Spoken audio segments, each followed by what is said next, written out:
अभी जो सबसे बड़ी खबर आ रही है वो आपको बता दें, राजनाथ सिंह का लद्दाख दौरा रद्द हो गया है। जी हां, केंद्रीय रक्षा मंत्री राजनाथ सिंह शनिवार को लद्दाख जाने वाले थे। वहां पर कई कार्यक्रम थे, जवानों से मुलाकात का भी वहां पर उनका कार्यक्रम था। आपको बता दें कि लद्दाख में, पूर्वी लद्दाख में सीमा पर जिस तरह से चीन से तनातनी हमारी चल रही है, इस बीच ये बड़ी खबर आ रही थी केंद्रीय रक्षा मंत्री का लद्दाख दौरा जो कि रद्द हो गया है। अब हालांकि अब नई तारीख का ऐलान बाद में होगा, लेकिन कल लद्दाख नहीं जाएंगे रक्षा मंत्री राजनाथ सिंह। ये बड़ी खबर इस वक्त आ रही है।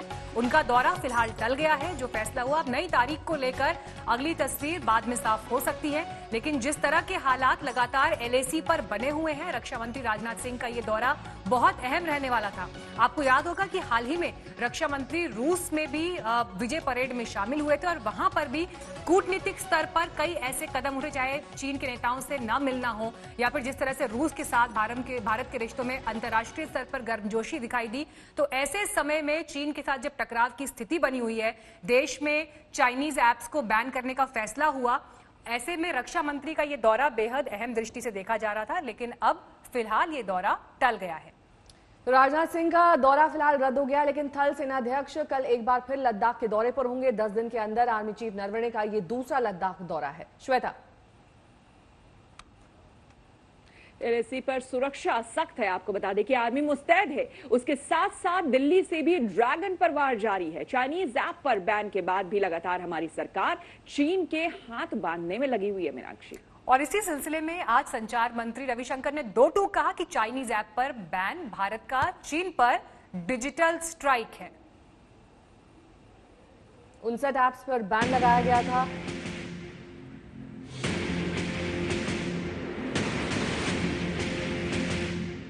चीन पर डिजिटल स्ट्राइक शुरू हुई तो उसकी गूंज आज भी शी जिनपिंग के कानों में गूंज रही है। आज भी चीन भारत के स्ट्राइक से संभल नहीं पाया है। उसे अब भविष्य का संकट दिखने लगा है। अपने खजाने की चिंता सता रही है। चीन का सरकारी अखबार ग्लोबल टाइम्स वैसे तो प्रोपेगेंडा करने में माहिर है, लेकिन इस बार कंजूसी के साथ ही सही उसने नुकसान का आंकड़ा पेश कर दिया है। ग्लोबल टाइम्स की माने तो टिकटॉक की पेरेंट कंपनी बाइटडांस को $6 अरब का नुकसान हो सकता है। चीन की रोदाली शुरू हो चुकी है। उसके 59 ऐप पर भारत में प्रतिबंध के बाद उसे जोर का झटका लगा है। 59 चीनी ऐप्स को बैन करने के फैसले को केंद्र सरकार के हाई लेवल कमेटी ने सही माना है। भारत अपनी सीमा पर आंख में आकर बात करना भी जानता है और भारत के लोगों की सुरक्षा के लिए भारत डिजिटल स्ट्राइक करना भी जानता है। यह है भारत का संकल्प और साहस, यह हमें समझना चाहिए। इतना ही नहीं, मोदी सरकार ने कई क्षेत्रों में चीन के लिए दरवाजे बंद करने शुरू किए तो चीन की ऐंठन ढीली पड़ने लगी। अब तो पूर्वी लद्दाख के एलएसपी पर तनाव को कम करने की बातें कर रहा है। ग्लोबल टाइम्स का दावा है कि भारत और चीन एलएसी पर तनाव कम करने पर सहमत हो गए हैं। दोनों देशों में चरणबद्ध तरीके से सैनिकों को हटाने पर सहमति बन गई है। भारत और चीन एलएसी पर स्थिति को शांतिपूर्ण बनाने के लिए प्रभावी उपाय करेंगे। ग्लोबल टाइम्स ने इसके पीछे कमांडर स्तर की बातचीत को आधार बताया है, लेकिन अब तक उसके इस दावे का सच सामने नहीं आ सका है। हालांकि सूत्रों की माने तो गलवान गोगरा हॉट स्प्रिंग पर बात तो बन गई है। 15 जून के संघर्ष वाले इलाके से भी पीछे हटने पर सहमति हो गई, लेकिन पेंगोंग सो और फिंगर 4 से 8 को लेकर टकराव बना हुआ है।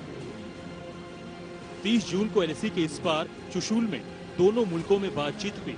72 घंटे की बातचीत में भारत की तरफ से core commander lieutenant general Harinder Singh और चीन के कोर कमांडर मेजर जनरल लिu लिन आमने सामने बैठे। भारत और चीन की सेनाओं के बातचीत के बाद फिर से ये निर्णय लिया गया है कि लाइन ऑफ एक्चुअल कंट्रोल पर स्थिति को नियंत्रण में लाने के लिए दोनों सेनाएं पीछे हटेंगी। हालांकि ये पहली बार नहीं है जब ऐसी बात बोली गई है। 22 जून की मीटिंग के बाद भी यही फैसला लिया गया था, लेकिन जमीन पर कुछ नहीं बदला। एक अहम फैसला जरूर लिया गया है कि 72 घंटे तक दोनों सेनाएं उन जगहों पर जहां पीछे हटने की बात की गई है वहां पर एक दूसरे पर निगरानी रखेंगे। हालांकि एक तरफ बातचीत तो दूसरी तरफ लद्दाख में एलएसी पर चीन ने अपनी सेना की 2 डिवीजन तैनात की है। एलएसी पर इन 2 डिवीजनों के 20,000 सैनिकों के अतिरिक्त चीन ने उस इलाके जिसे वो उत्तरी शिनजियांग कहता है, वहाँ 10,000 सैनिकों की एक अतिरिक्त डिवीजन भी लगाई है, जो 48 घंटों के भीतर भारतीय पोजीशंस के आमने सामने लाए जा सकते हैं। पूर्वी लद्दाख के अलग अलग इलाकों में चीनी सेना की भारी तैनाती के बीच सेना के सूत्र बता रहे हैं कि फिलहाल कोर कमांडर स्तर की बातचीत से कोई फौरी रास्ता निकलता नहीं दिख रहा है, और ऐसे में इसीलिए सेना ने भी अपनी तैनाती को और मजबूत बनाया है। इस बीच रक्षा मंत्री राजनाथ सिंह और सेना प्रमुख जनरल नरवणे की लेह यात्रा से साफ है कि भारतीय सेना चीन के खिलाफ अपनी तैयारियों में कोई कोर कसर नहीं छोड़ना चाहती। चीन पर भारत को यकीन नहीं, इसीलिए भारत ने भी अपनी तैनाती पुख्ता कर दिया है। भारत ने 2 अतिरिक्त इन्फेंट्री डिवीजन लगाई है। एक डिवीजन में 10 से 12,000 सैनिक होते हैं। भारत के टैंक और आर्म्ड रेजिमेंट्स एलएसी तक पहुंचाए गए हैं। पहलवान के बाद उसे पता चला है कि हिंदुस्तान की फौज कभी भी और हर वक्त तैयार है। अगर गोली नहीं चली तो गर्दन मरोड़ करके भी रख देंगे। ये जो डेटरेंस है ये बहुत जरूरी है। चीन अपनी कार्रवाई करता है, हमने अपनी कार्रवाई करते रहनी चाहिए कि ढिलाई बिल्कुल भी नहीं होनी चाहिए। We must keep a powder dry. चीन की हर चाल पर भारत की पैनी नजर है। आर्थिक दंड मिलने के बाद चीन को भारी चोट लगी है, लेकिन हो सकता है इससे निपटने के लिए चीन कोई गेम प्लान बना रहा हो। यही वजह है कि ड्रैगन के खिलाफ एक एक कदम फूंक फूंक कर रखने की जरूरत है। दिल्ली से मंजीत नेगी के साथ अभिषेक भल्ला, लेह आज तक।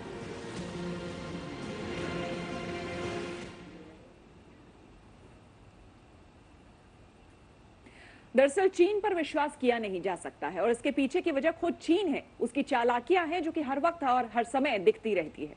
भारत सरकार इस वजह से चीन को चौतरफा अब घेरने में जुट गई है। आज ऊर्जा मंत्री ने भी ड्रैगन को दंड देने के लिए अपने मंत्रालय का प्लान आज तक को बताया है। नेहा बिल्कुल, और हमारे संवाददाता भी लगातार हमें वहां से जानकारी दे रहे हैं। संजय शर्मा से एक्सक्लूसिव बातचीत में आरके सिंह ने साफ किया कि पावर मिनिस्ट्री यानी कि ऊर्जा मंत्रालय अब चीनी कंपनियों पर लगाम लगाएगा। मीनाक्षी और नया देखिए, भारत की ये पूरी कोशिश है कि चीन की ताकत पर सीधा प्रहार होना चाहिए, यानी जिस खजाने के दम पर चीन दुनिया भर में धौंस जमाने की कोशिश कर रहा है, चोट वहां पर हो।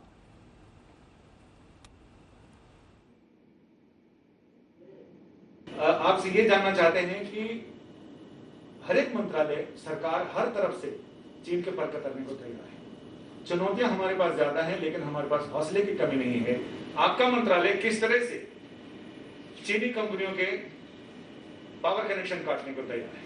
संजय, हमने अपने पूरे इंडस्ट्री के साथ बैठक की थी 15-16 जून को। हमने उनसे यही कहा कि ये नहीं हो सकता है कि जो देश हमारे सैनिकों को मार रहा है उसी के देश में हम एम्प्लॉयमेंट क्रिएट करें। हमारे यहाँ सामान बन रहा है, लेकिन फिर भी हम अपने यहाँ के बने हुए सामान को नहीं खरीद करके हम इंपोर्ट करें।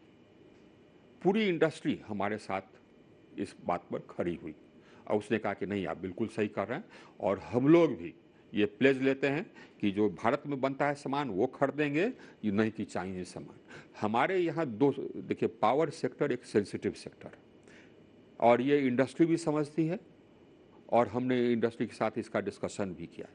सेंसिटिव सेक्टर इसलिए है क्योंकि पूरी इंडस्ट्री पावर से चलती है। डिफेंस इंडस्ट्री हो वो पावर से चलती है, डिफेंस कम्युनिकेशंस पावर से चलती है, जो हमारे डेटाबेसेस हैं वो पावर से चलते हैं और ये साइबर अटैक का वनरेबल होता है। कोई भी दुश्मन देश मैलवेयर अगर प्लांट कर दे किसी सिस्टम में और उसको वो रिमोटली ट्रिगर कर सकता है, मैलवेयर को, ट्रोजन हॉर्स को, पूरे सिस्टम को वो कोलैप्स करा सकता है। ये हमारा सेक्टर है। इसके बारे में हमने 2017 में ही एक समिति बैठाई थी सेंट्रल इलेक्ट्रिसिटी अथॉरिटी का, उसके रिकमेंडेशंस आए तो हमने इंडस्ट्री से यही कहा कि हम ये करने जा रहे हैं। नंबर 1, जहाँ पर कि चीन सामान का डंपिंग कर रहा है और ये डंपिंग कर रहा है, अब जैसे कि रिन्यूएबल एनर्जी में हमारे यहाँ सोलर मॉड्यूल्स बनाने का पर्याप्त कैपेसिटी, सोलर सेल्स भी बनाने की कैपेसिटी, उसको डंपिंग कर रहा है। हमने सेफगार्ड ड्यूटी लगाई, हम अब उसमें कस्टम्स ड्यूटी लगाने जा रहे हैं, ज़्यादा कस्टम्स ड्यूटी, ताकि चाइनीज़ माल बंद हो।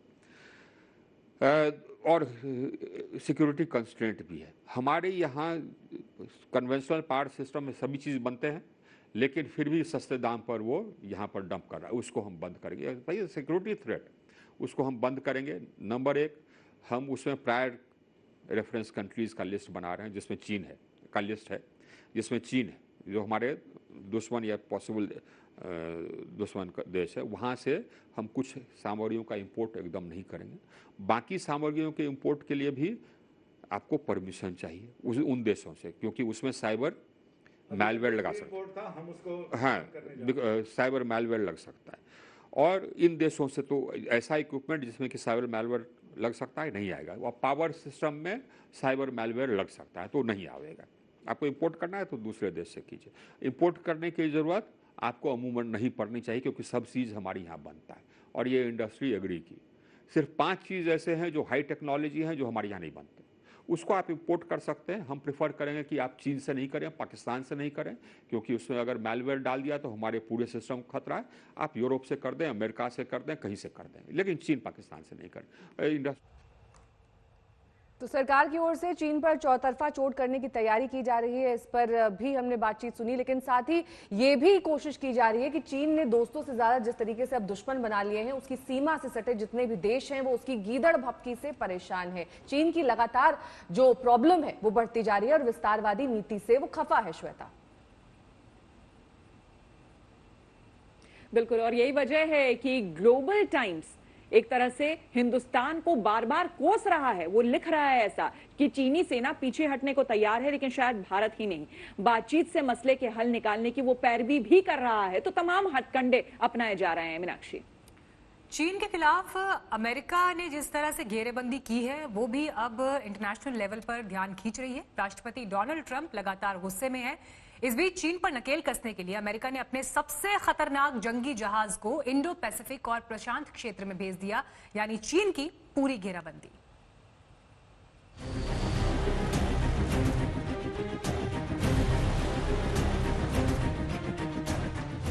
समंदर में घिर गया चीन। ड्रैगन को पानी पिलाने के लिए इंडो पैसिफिक क्षेत्र में अमेरिका ने कस दिया है शिकंजा। चीन को मजा चखाने के लिए अपने 3 जंगी जहाज को मोर्चे पर लगा दिया है। Theodore Roosevelt, Ronald Reagan, Nimitz warship. America का जंगी जहाज थियोडोर रूजवेल्ट वियतनाम की तरफ बढ़ रहा है। वहीं दक्षिण चीन सागर में फिलीपींस के साथ अमेरिका ने रोनाल्ड रीगन और निमित्ज वॉरशिप के साथ साझा अभ्यास किया। चीन के आक्रामक रवैये को देखकर अमेरिका अपना प्लान शुरू कर चुका है, जहां एक तरफ अपने 2 जंगी जहाजों को फिलीपींस सी में अभ्यास के लिए भेज चुका है, वहीं दूसरी तरफ अमेरिका ने अपने सबसे बड़े एयरक्राफ्ट कैरियर थियोडोर रूजवेल्ट को वियतनाम की तरफ रवाना कर दिया है। चीन का घेराव शुरू हो चुका है। तीनों वॉरशिप 1 लाख टन वजनी है। इन पर 60 लड़ाकू विमान तैनात होते हैं। 2017 में उत्तर कोरिया से विवाद के बाद ये पहली बार है जब अमेरिका ने अपने इतने जहाजों को इस क्षेत्र में तैनात किया है। अमेरिका प्रशांत फ्लीट ने बयान में कहा कि अमेरिका नौसेना मिशन के लिए तैयार है। इंडो पैसिफिक में तेजी से युद्ध का मुकाबला करने की हमारी क्षमता और क्षेत्रीय स्थिरता का समर्थन करने वाले अंतर्राष्ट्रीय मानदंडों को चुनौती देने वाले सभी लोगों का सामना करने की हमारी तत्परता को दिखाता है। अमेरिका ने अपने 3 सुपर कैरियर तैनात करके चीन को साफ संकेत दे दिया कि अगर उसने जुर्रत की तो गंभीर परिणाम भुगतने पड़ेंगे। वहीं अमेरिका के विदेश मंत्री माइक पोम्पियो ने कहा कि चीन की पीपल्स लिबरेशन आर्मी यानी पीएलए का मुकाबला करने के लिए वैश्विक तैनाती की समीक्षा की जा रही है। चीन के साथ भारत, मलेशिया, इंडोनेशिया और फिलीपींस जैसे देशों के साथ बढ़ते खतरे को देखते हुए ये समीक्षा की जा रही है। आपको जान के हैरानी होगी कि हर एक एयरक्राफ्ट कैरियर में 60 हवाई जहाज आ सकते हैं, तो तकरीबन 180 हवाई जहाज डिप्लॉयड हैं और अमेरिका की 7 या 8 एयरक्राफ्ट कैरियर हैं, उसमें 3 एक टाइम डिप्लॉय होना पैसिफिक में चाइना के विरुद्ध एक तरीके से एक सिग्नल भेजता है चाइना को कि आप सुधर जाओ, वरना हम इन देशों को सपोर्ट करने के लिए तैयार हैं। हाल ही में वॉशिंगटन ने जर्मनी में अपने सैनिकों की संख्या 52,000 से घटाकर 25,000 करने का फैसला लिया था। चीन के साथ कई देशों की तनातनी के बीच इन सैनिकों को एशिया में तैनात करने का अमेरिका ने प्लान बनाया। I just talked about the threat from the Chinese Communist Party. So now threats to India, threats to Vietnam, threats to Malaysia, Indonesia, South China Sea challenges, the Philippines. We're going to make sure we're postured appropriately to counter the PLA. We think that's the challenge of our time, and we're going to make sure we have resources in place to do that.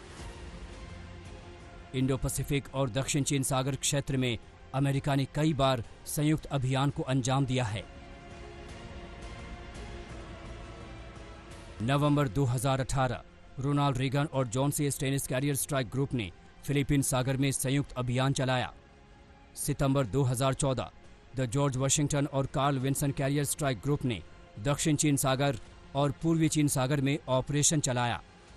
2009 the George Washington और निमित्ज 2 career strike group ने पश्चिमी प्रशांत क्षेत्र में एक साथ अभियान चलाया। चीन के साथ अमेरिका की कड़वाहट बढ़ती जा रही है। टेंशन का दायरा इस कदर बढ़ गया है कि दोनों मुल्कों के बीच अब बातचीत की गुंजाइश नहीं बची। चीन को सबक सिखाने के लिए अमेरिका ने चौतरफा किलेबंदी कर दी है। गीता मोहन, दिल्ली, आज तक। पूर्वी लद्दाख में लाइन ऑफ एक्चुअल कंट्रोल यानी LAC पर चीन की हर चाल तो हमारे जाबाज वीर नाकाम करते जा रहे हैं। जब खुद वो हिंदुस्तान की सैनिक ताकत का सामना नहीं कर पा रहा तो उसने उत्तरी लद्दाख के नजदीक गिलगिट बाल्टिस्तान में पाकिस्तानी फौज को श्वेता बुला लिया है। बिल्कुल। और दूसरी तरफ घाटी में आतंक फैलाने वाले संगठनों से चीनी सेना के बात करने की खबर आ रही है, यानी कि प्रधानमंत्री मोदी से डरकर अब चीन और पाकिस्तान मिल गए हैं।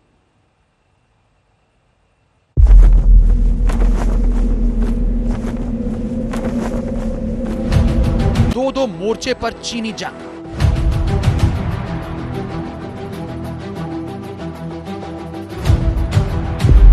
घबराए चीन ने पीओके में लिया पाक का साथ। उत्तरी लद्दाख में पाकिस्तान का नया मोर्चा।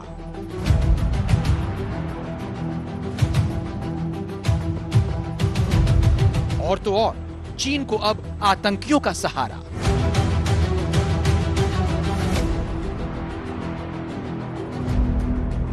चाहे गलवान घाटी हो, पैंगोंग त्सो या हॉट स्प्रिंग, पूर्वी लद्दाख में चीन को हर मोर्चे पर मुंह की खानी पड़ी है।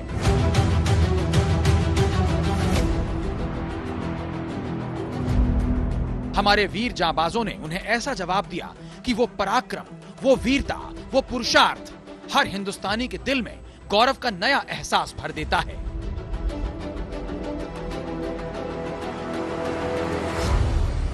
दुनिया ने अपनी संप्रभुता और सीमाओं की रक्षा करने के लिए भारत की ताकत और भारत के कमिटमेंट को भी देखा है। लद्दाख में भारत की भूमि पर आंख उठाकर देखने वालों को करारा जवाब मिला है। भारत मित्रता निभाना जानता है तो आंख में आंख डालकर देखना और उचित जवाब देना भी जानता है।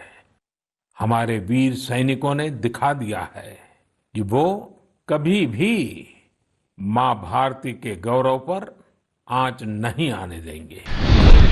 चीन के साथ भारत की वास्तविक नियंत्रण रेखा यानी LAC पर भारत की सैन्य चुस्ती देखकर दुनिया दंग है। खुद चीन उस दिन के बारे में सोच रहा होगा जब उसने घुसपैठ और अतिक्रमण की साजिश रची थी। लेकिन अब हिंदुस्तान की ताकत से वो इस कदर घबरा गया है कि पाकिस्तान को भी मिला लिया है।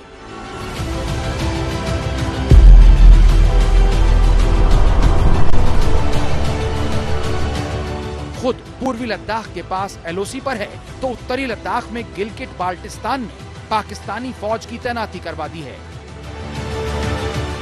दो नापाक दुश्मन, दो नापाक पड़ोसी पर्दे के पीछे से भारत से जूझने की गंदी साजिश रच रहे हैं। पूरी दुनिया जानती है कि चाइना जो है वो भरोसेमंद देश नहीं है, वो डूबियस है, कहता कुछ है करता कुछ और है। उसकी जो क्रेडिबिलिटी ना के बराबर है। उसके बावजूद हिंदुस्तान की सरकारें जो है उसको ट्रस्ट करती रही हैं। लेकिन अभी जो चाइना है हर प्रकार से एक्सपोज हो गया है और कोई भी फ्यूचर गवर्नमेंट चाइना को ट्रस्ट नहीं करेगी। जहां तक हमारा स्टैंड ऑफ का ताल्लुक है, एक तरफ तो वो कह रहे हैं डिसएंगेजमेंट की बात करता है, दूसरी तरफ अपना जमावड़ा जो है लद्दाख में, अरुणाचल में और सिक्किम में उसने और बढ़ा दिया है। और साथ ही साथ पाकिस्तानी अल-बदर के साथ मिलकर वो देश के अंदर क्योस और मुहिम करना चाहता है टेररिज्म के माध्यम से भी। एक तरफ चीन भारत से बातचीत भी कर रहा है और दूसरी तरफ पाकिस्तान को घात वाला मीत भी बना लिया है। हम आपको विस्तार से बताएंगे कि कैसे चीन ने भारत के खिलाफ एक छल युद्ध शुरू कर दिया है, लेकिन पहले एक नजर चीन और पाकिस्तान की नई साजिश पर डाल लीजिए।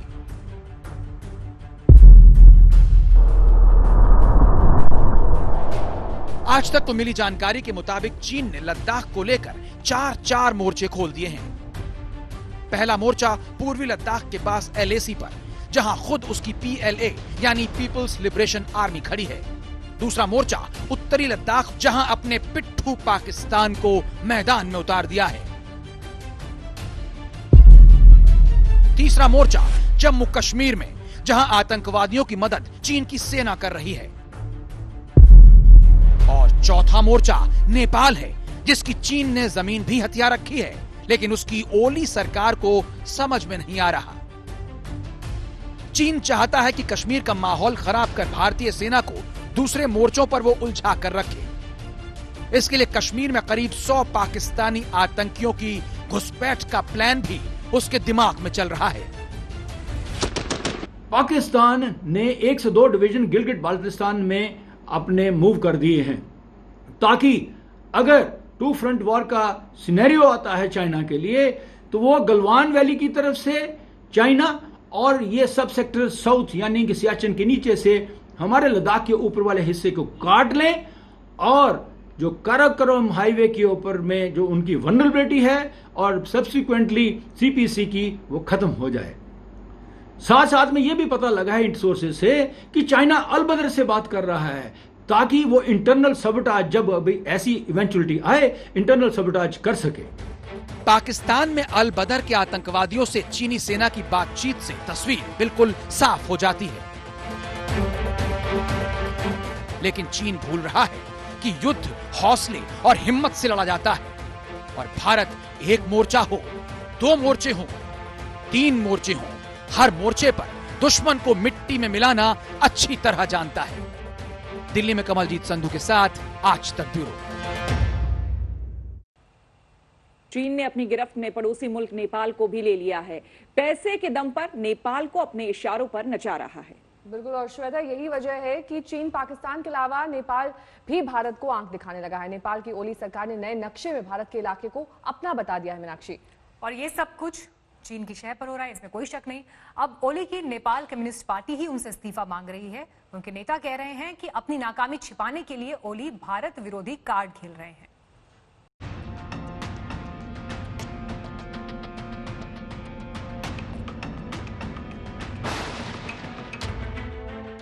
पूर्वी लद्दाख में जब भारत चीन की हिमाकत का जवाब दे रहा था, तब भारत से दोस्ताना रवैया रखने वाला नेपाल दुश्मनी पर उतर आया। नेपाल के प्रधानमंत्री KP शर्मा ओली ने आरोप लगाया कि भारत ने लिम्पियाधुरा, कालापानी और लिपू लेक पर कब्जा जमा लिया है और फिर उसे जबरन नेपाल के नक्शे में शामिल कर लिया। यही नहीं, 13 जून को नेपाल ने संविधान में संशोधन कर नए नक्शे को पारित कर दिया। इसमें उसने लिम्पियाधुरा, कालापानी और लिपू लेक को अपने हिस्से में दिखाया। दूसरी तरफ भारत के विदेश मंत्रालय ने साफ कर दिया कि नेपाल का दावा ऐतिहासिक तथ्यों या सबूतों पर आधारित नहीं है और इसका कोई मतलब भी नहीं है। इन सब के बीच नेपाल ने भारत से लगने वाली अपनी सीमा को न केवल सील कर दिया, बल्कि दोनों देशों के इतिहास में पहली बार ऐसा हुआ जब नेपाल ने सशस्त्र बलों की तैनाती कर दी। भारत के साथ संबंधों को बिगाड़ते जा रहे नेपाल के प्रधानमंत्री ओली ने भारत पर यह आरोप भी लगाना शुरू कर दिया कि भारत उनकी सरकार गिराना चाहता है। हकीकत यह है कि उनकी नेपाल कम्युनिस्ट पार्टी उनके इस्तीफे की मांग कर रही है।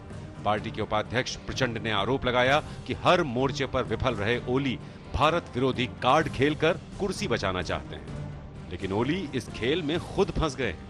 दूसरी तरफ चीन नेपाल को अपने शिकंजे में ले रहा है, उसकी जमीन हड़प रहा है। साथ ही भारत नेपाल के परसों पुराने संबंधों को तोड़ने पर तुला है।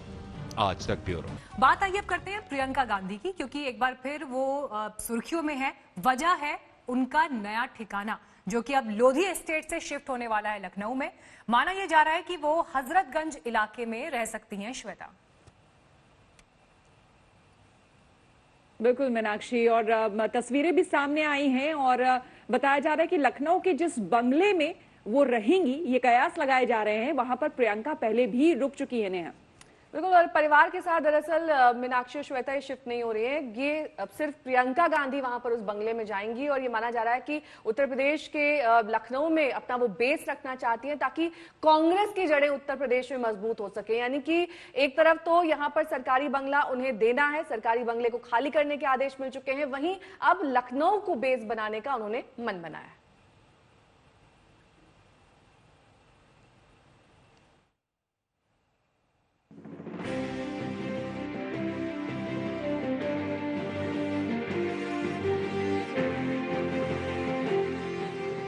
पता बदल गया, ठिकाना बदल गया, प्रियंका गांधी वाड्रा का आशियाना बदल गया।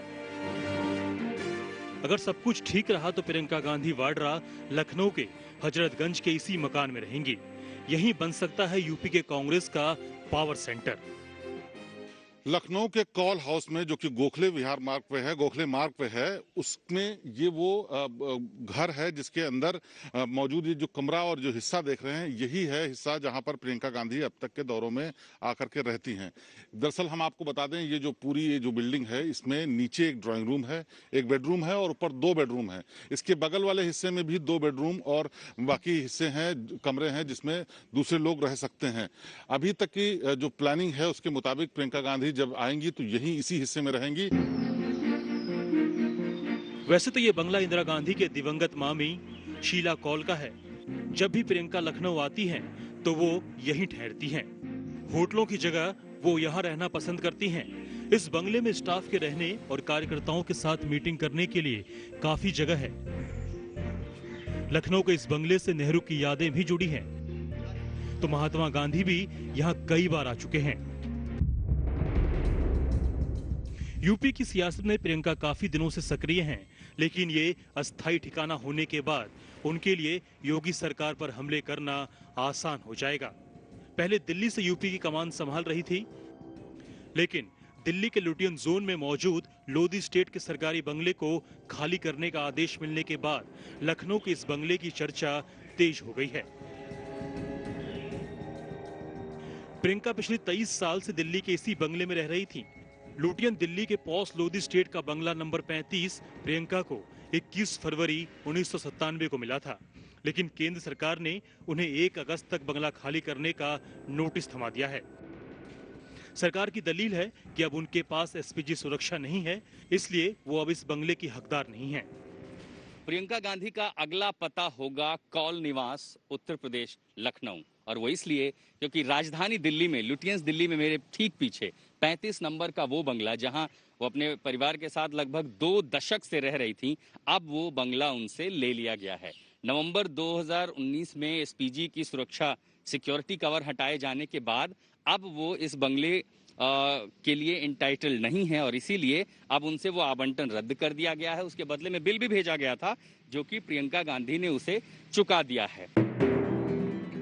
सरकार के नोटिस के बाद ही सूत्रों की माने प्रियंका गांधी वाड्रा ने 3,46,677 रुपए का बकाया ऑनलाइन चुका दिया और लोधी स्टेट के इस बंगले को खाली करने का काम भी शुरू हो चुका है। लेकिन इसी बंगले को लेकर सियासत भी जमकर हो रही है। और मोदी जी, आपका और आदित्यनाथ जी का विचलन भरा तरीका पूरा देश जानता है, क्योंकि प्रियंका गांधी जी उत्तर प्रदेश में सक्रिय हैं और भाजपा की सरकार के कारनामों को बार बार उजागर करती हैं।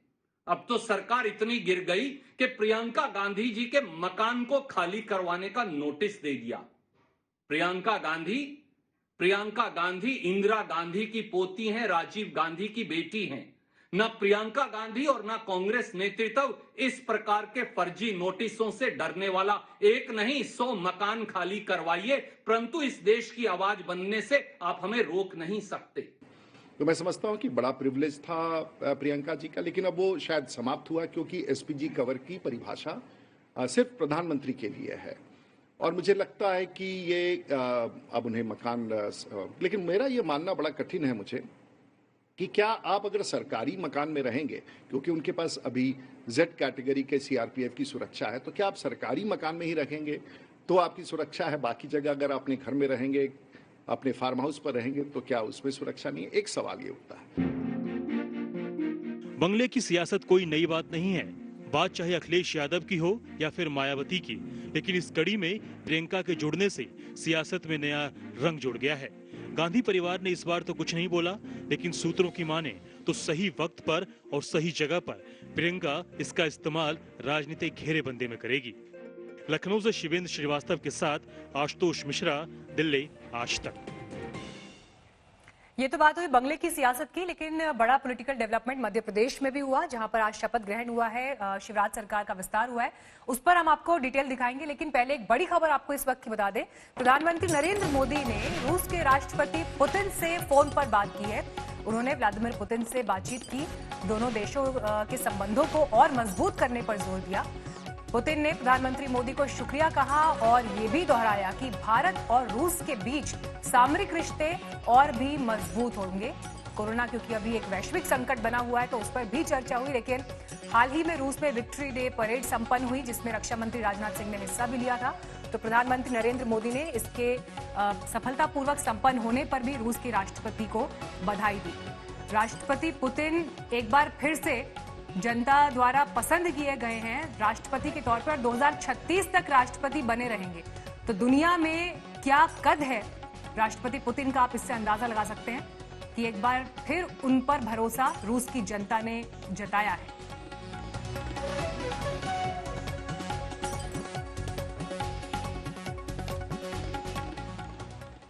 और अब बात शिवराज मंत्रिमंडल के विस्तार की करेंगे। आज 28 मंत्रियों ने शपथ ली है श्वेता, और सुबह 11 बजे समारोह शुरू हुआ था। लगातार हम इस पर कवरेज दिखा भी रहे थे कि किस तरीके से अब संतुलन और सामंजस्य बनाने की कोशिश की जा रही है शिवराज खेमे में और ज्योतिरादित्य सिंधिया के खेमे में। श्वेता, बिल्कुल एक लंबा इंतजार था कि कब ये मंत्रिमंडल का विस्तार होगा, लेकिन आखिरकार ये हो गया है और किसका दबदबा रहा वो साफ तौर पर देखा गया है। इस मंत्रिमंडल विस्तार की सबसे जो अहम बात रही वो ये कि इसमें ज्योतिरादित्य के 11 समर्थकों को जगह मिली है। मीनाक्षी, बिल्कुल 9 मंत्रियों ने आज शपथ ली श्वेता, देखिए। और इससे पहले वाला जब शपथ ग्रहण हुआ था उसमें ज्योतिरादित्य सिंधिया के खेमे से 2 मंत्रियों ने शपथ ली थी। कुल मिलाकर सिंधिया खेमे के 11 मंत्री अब शपथ ले चुके हैं। लेकिन देखिए, शपथ ग्रहण के बाद ही कमलनाथ और दिग्विजय सिंह पर ज्योतिरादित्य सिंधिया ने निशाना साधा है।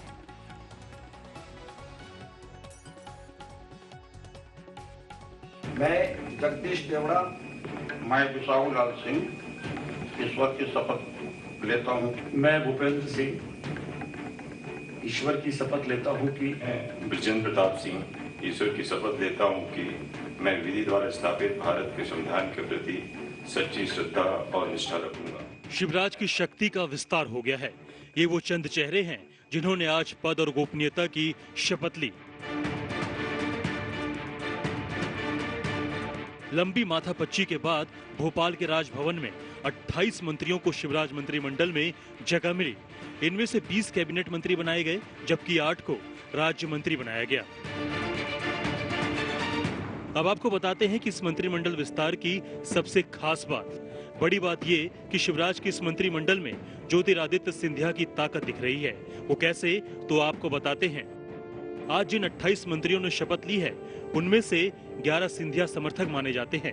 विस्तार से पहले तो ये माना जा रहा था कि सिंधिया के 8 या 9 समर्थक विधायकों को ही मंत्री पद मिलेगा, लेकिन मौका मिला 11 को। और 2 सिंधिया समर्थक गोविंद सिंह राजपूत, तुलसी सिलावट तो पहले से शिवराज कैबिनेट में मंत्री हैं। मतलब ये कि शिवराज के 33 मंत्रियों के कैबिनेट में 13 सिंधिया समर्थक हैं। ऐसे में कहा जा सकता है कि सत्ता संतुलन में सिंधिया ने बाजी मारी है। जितने भी मंत्री हों, ये गणित का गेम नहीं है, ये गेम है सेवा। कांग्रेस में प्रजातंत्र की हत्या हुई है। कांग्रेस तो छटपटा रही है, आप लोगों ने नहीं देखा है? काला दिन भी मना रही है, काला दिवस छटपटा रही है। काला दिवस तो उनको मनाना चाहिए जिस दिन इस देश में इमरजेंसी लागू की गई थी। प्रमोद जी आईडी नीचे करें। यही तो कठिनाई है। इस मंत्रिमंडल विस्तार में गोपाल भार्गव, विजय शाह, यशोधरा राजे सिंधिया समेत कई बड़े नेता शामिल रहे। हालांकि पिछली शिवराज सरकार में मंत्री रहे कई नेताओं का पत्ता भी कट गया। गौरीशंकर बिसेन, राजेंद्र शुक्ल, सुरेंद्र सिंह पटवा और संजय पाठक जैसे नेताओं को जगह नहीं मिल पाई। मंत्रिमंडल विस्तार से पहले बीजेपी में काफी माथापच्ची हुई। भोपाल की रणनीति दिल्ली में तय हुई। शिवराज के साथ बीजेपी आला कमान की मीटिंग के बाद ही नए मंत्रिमंडल का स्वरूप तय हो सका। खुशी होती है, हम मुख्यमंत्री जी को मदद कर सकते हैं, बीजेपी को अच्छे से एक सुदृढ़ सरकार बना सकते हैं। सिंधिया परिवार का वर्चस्व मैम पहले बीजेपी। फिलहाल कोरोना का जो संकट है उससे निपटने में काम करेगी, राज्य की जो अर्थव्यवस्था उसे पटरी पर लाने का काम करेगी, जो पेंडिंग योजनाएं हैं उन योजनाओं को जल्दी से जल्दी पूरा करने का काम करेगी, लोक कल्याण के और भी काम जो रुके हुए थे उन कामों के लिए पूरा करने का, गति लाने का काम। सूत्रों के मुताबिक बीजेपी ने सिंधिया के पावर को समझते हुए उनके समर्थकों को मंत्रिमंडल में जगह दी है। उन्हें खुश रखना मजबूरी है, क्योंकि आने वाले समय में मध्य प्रदेश की 24 सीटों पर उपचुनाव होने हैं। ये वो सीटें हैं जो इस्तीफा देने वाले 22 बागी विधायकों की वजह से और 2 विधायकों के निधन की वजह से खाली हुई हैं। इनमें से 16 सीटें ग्वालियर चंबल संभाग की हैं। सिंधिया का इस इलाके में वर्चस्व माना जाता है। ज्योतिरादित्य सिंधिया कांग्रेस छोड़ बीजेपी में शामिल हुए 22 विधायकों से आज भोपाल में ही मिलने वाले हैं। सभी से वो 1-to-1 मुलाकात करेंगे। शिवराज कैबिनेट में सिंधिया समर्थकों का दबदबा होगा, इस बात के कयास तो शुरू से ही लगाए जा रहे थे, लेकिन 28 मंत्रियों की इस शपथ ग्रहण में जब 11 मंत्री सिंधिया समर्थक निकले तो इससे एक बात तो साफ हो गई कि आने वाले 24 विधानसभा सीटों में से 16 ऐसी विधानसभा सीटें जो ग्वालियर चंबल संभाग में आती हैं, उसे ध्यान में रखते हुए मंत्रिमंडल का यह पूरा खाका तैयार किया गया है। रवीश पाल सिंह, भोपाल, आज तक। और अब बात कोरोना वायरस की करेंगे, जिसके खिलाफ जारी जंग में दिल्ली ने प्लाज्मा बैंक बनाने की शुरुआत कर दी है मीनाक्षी, और इसका ऐलान अरविंद केजरीवाल कर चुके हैं। उनका ये कहना है कि ये काफी मददगार साबित हो सकता है उन लोगों को रिकवर करने में जो कि कोरोना संक्रमित हैं। और आज से ही इसकी शुरुआत हो रही है। इससे इमरजेंसी हालात में गंभीर मरीजों का इलाज हो सकेगा। बिल्कुल, आपको बता दें कि दिल्ली में प्लाज्मा थेरेपी के जरिए कुछ मरीज सकुशल घर भी लौटे हैं, और ऐसे में ये काफी इंपॉर्टेंट, काफी महत्वपूर्ण हो जाता है कि जो लोग रिकवर हो चुके हैं वो प्लाज्मा डोनेट जरूर करने जाए। इससे कई लोगों की जान यहां बच सकती है।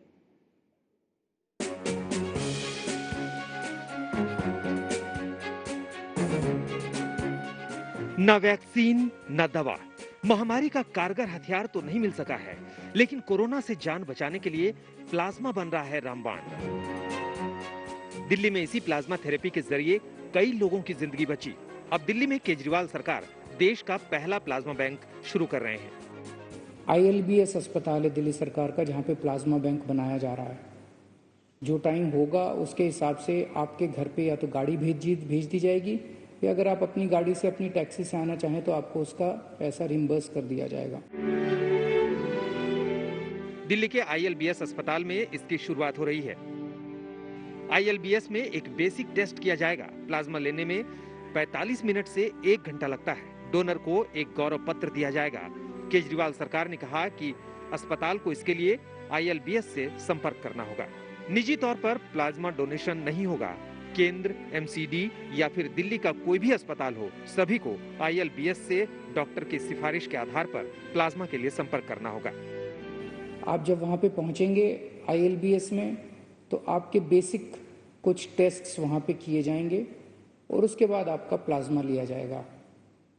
प्लाज्मा लेने में 45 मिनट से 1 घंटा लगता है, बस, और कुछ नहीं है।